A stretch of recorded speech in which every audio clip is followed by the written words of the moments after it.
Assalamualaikum warahmatullahi wabarakatuh. Selamat pagi anak-anak semuanya. Kali ini kita akan mempelajari tentang praktek ubudiyah setingkat untuk adik-adik kita yang ada di SMP.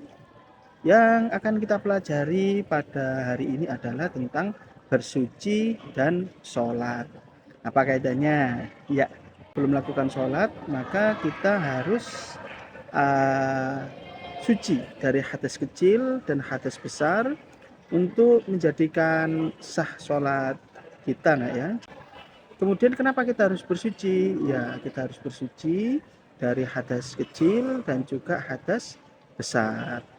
Untuk hadas kecil kita bisa mensucikannya dengan cara berwudu dan bertayamum. Kemudian untuk hadas besar maka kita harus mandi wajib.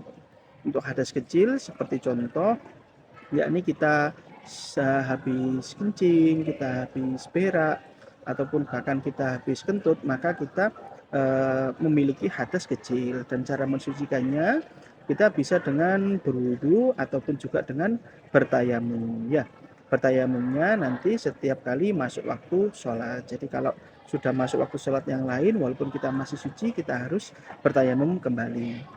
Kemudian untuk hadas besar itu seperti haid atau seperti kita sudah selesai keluar mani, maka kita harus mensucikan diri kita dengan melakukan yang namanya mandi wajib.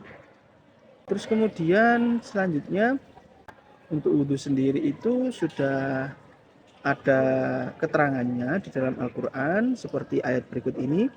Ya ayyuhalladzina amanu idza qumtum ilas sholati faghsilu wujuhakum wa aydiyakum ilal marafiqi wamsahu biru'usikum wa arjulakum ilal ka'bayn.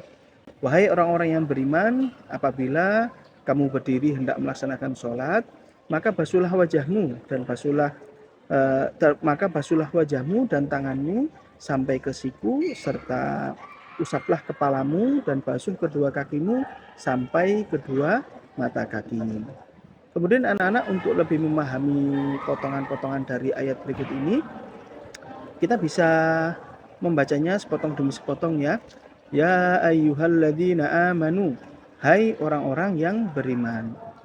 Idza qumtum ilas sholati, jika kamu berdiri hendak melakukan sholat, faghsilu wujuhakum, maka basuhlah wajahmu, wa aydiyakum ilal marafiqi, dan tanganmu sampai dengan ke siku. Jadi dari ujung tangan ini sampai dengan ke ujung siku ya, lebih tinggi ya dari siku. Wamsahu biru'usikum, dan usaplah kepalamu, bisa mengusap sebagian atau seluruh kepala. Kemudian yang terakhir adalah wa arjulakum ilal ka'bain, dan membasuh kedua kaki sampai dengan atasnya mata kaki. Jadi batasnya itu sebenarnya mata kaki, tetapi untuk lebih berhati-hati maka kita bisa membasuhnya sampai dengan atas mata kaki. Kemudian untuk niat dari wudhu kita bisa baca nawaitul wudhu'a liraf'il hadasil aswari fardhon lillahi ta'ala. Nawaitul wudhu'a liraf'il hadasil aswari fardhon lillahi ta'ala. Aku niat berwudu untuk menghilangkan hadas kecil, fardu atau wajib karena Allah Ta'ala.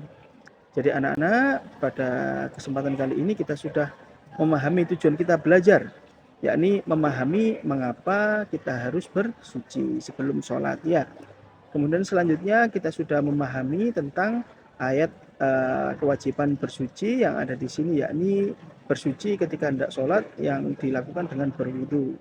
Kemudian bisa praktek wudu dengan benar. Nah, ini bisa dipraktekkan sendiri-sendirian ya, berdasarkan dengan ayat yang sudah kita pelajari tadi, potongan-potongan ayat, dan juga dilaksanakan diawali dengan niat.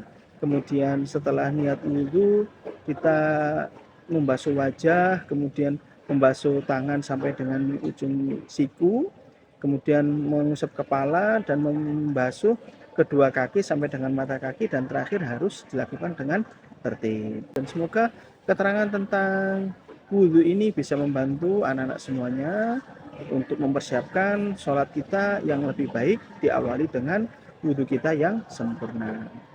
Terima kasih untuk pertemuan hari ini. Sampai jumpa pada pertemuan selanjutnya.